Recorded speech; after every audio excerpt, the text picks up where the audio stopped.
Hello guys, welcome to ಕಥೆಯಲ್ಲಿ ಕತೆ. ಇದು ಒಂದು ಪ್ರೀತಿಯ ಕತೆ.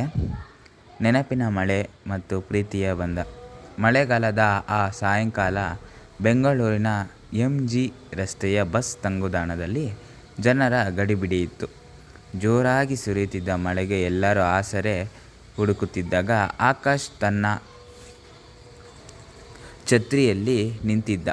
ಅಷ್ಟರಲ್ಲಿ ಮಳೆಯಲ್ಲಿ ಪೂರ್ತಿ ನೆನೆದು ಓಡಿ ಬಂದ ಅನನ್ಯ ಆಕಾಶ್ನ ಛತ್ರಿಯ ಕೆಳಗೆ ಬಂದು ನಿಂತಳು.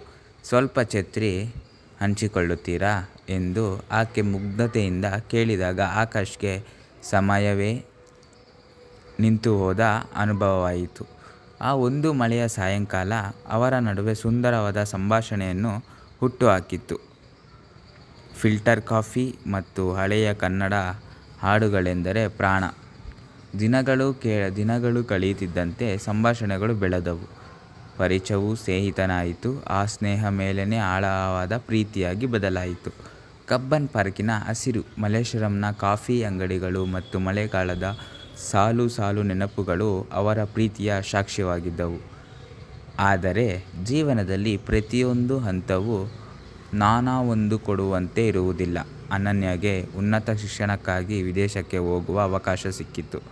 ದೂರದ ಅಂತರ ಮತ್ತು ಸಮಯದ ವ್ಯತ್ಯಾಸ ಅವರ ಬಾಂಧವ್ಯಕ್ಕೆ ದೊಡ್ಡ ಪರೀಕ್ಷೆಯಾಗಿತ್ತು.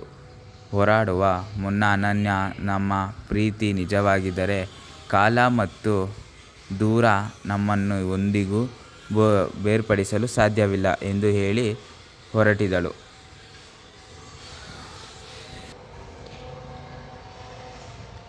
ಹೊರಡುವ ಮುನ್ನ ಅನನ್ಯ, ನಮ್ಮ ಪ್ರೀತಿ ನಿಜವಾಗಿದ್ದರೆ ಕಾಲ ಮತ್ತು ದೂರ ನಮ್ಮನ್ನು ಎಂದಿಗೂ ಬೇರ್ಪಡಿಸಲು ಸಾಧ್ಯವಿಲ್ಲ ಎಂದು ಹೇಳಿ ಹೊರಟಿದಳು. ವರ್ಷಗಳು ಉರುಳಿದವು. 4 ವರ್ಷಗಳ ನಂತರ ಅದೇ ಮಳೆಗಾಲದ ದಿನದಂದು ಆಕಾಶ್ ತನ್ನು ಮತ್ತು ಅನನ್ಯ ಮೊದಲ ಬಾರಿಗೆ ಕಾಫಿ ಕುಡಿದ ಮಲ್ಲೇಶ್ವರಂನ ಸಣ್ಣ ಕೆಫೆ. ಕಾಫಿಯಲ್ಲಿ ಕುಳಿತಿದ್ದ. ಹೊರಗೆ ಮಳೆ ಜೋರಾಗಿ ಸುರಿಯುತ್ತಿತ್ತು. ಕಾಫಿಯ ಬಾಗಿಲು ತೆರೆದು ಒಳಗಿನ ಗಂಟೆ ಬಾರಿಸಿದ ಶಬ್ದವಾಯಿತು. ಆಕಾಶ್ ತಿರುಗಿ ನೋಡಿದಾಗ ಅಲ್ಲಿ ತೇವಗೊಂಡ ಕೂದಲುಗಳನ್ನು ಸರಿಪಡಿಸಿಕೊಳ್ಳುತ್ತಾ ಅನನ್ಯ ನಿಂತಿದ್ದಳು. ಅವಳ ಕೈಯಲ್ಲಿದ್ದ ಅದೇ ಹಳೆಯ ಹಳದಿ ಬಣ್ಣದ ಛತ್ರಿ. ಇಬ್ಬರ ಕಣ್ಣುಗಳು ಭೇಟಿಯಾದಾಗ ಮಾತುಗಳ ಅಗತ್ಯವಿರಲಿಲ್ಲ. ಅಂತರವು ಅವರ ದೇಹಗಳನ್ನು ದೂರವಿಟ್ಟುತ್ತವೆ ಹೊರತು ಮನಸ್ಸುಗಳನ್ನಲ್ಲ. ಪ್ರೀತಿ ಎಂದರೆ ಪ್ರತಿದಿನ ಕಣ್ಣ ಮುಂದೆ ಇರುವುದಷ್ಟೇ ಅಲ್ಲ, ಎಷ್ಟು ದೂರವಿದ್ದರೂ ಹೃದಯದಲ್ಲಿ ಒಬ್ಬೊಬ್ಬರನ್ನೊಬ್ಬರು ಜೀವಂತವಿರುವುದು ಎಂಬುದನ್ನು ಆ ಮಳೆ ಮತ್ತೆ ಸಾಬೀತುಪಡಿಸಿತು. ಪ್ರೀತಿ ಎಂದರೆ ಅತ್ಯಂತ ಮುಖ್ಯವಾದ ಒಂದು ಶ್ರೇಷ್ಠತೆಯ ಜೀವ.